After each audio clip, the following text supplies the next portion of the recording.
अस्सलामुअलैकुम नाजरीन, आप देख रहे हैं पीटीएन न्यूज और मैं हूं आपकी होस्ट कुरातुलैन। शामिल करते हैं आज की अहम खबरें। शहबाज शरीफ ने एक बार फिर ट्रंप को नोबेल इनाम देने की दरख्वास्त कर दी। शर्म अल शेख वजीर आजम शहबाज शरीफ ने कहा है कि शहबाज शरीफ ने एक बार फिर ट्रंप को नोबेल इनाम देने की दरख्वास्त कर दी।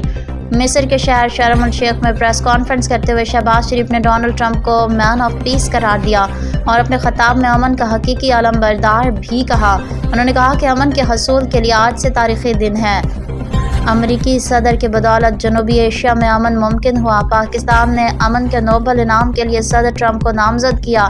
शहबाज शरीफ का कहना था कि आज इस सख्त मेहनत के बाद गजा में अमन के लिए कामयाब हुए हैं।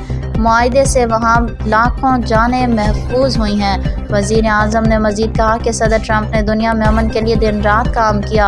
उनकी ये खिदमत काबिल सताइश है। वाज़ेह है कि गजा में जंग बंदी के लिए 40 मुल्कों के दरमियान अमन मुआहदे पर दस्तखत हो गए हैं, जिससे अमरीकी सदर डोनाल्ड ट्रंप ने तारीखी कामयाबी करार दिया। न्यूज स्टूडियो से फिलवक्त के लिए इतना ही। मज़ीद खबरों और अपडेट से बाखबर रहने के लिए देखते रहें पीटीएन न्यूज।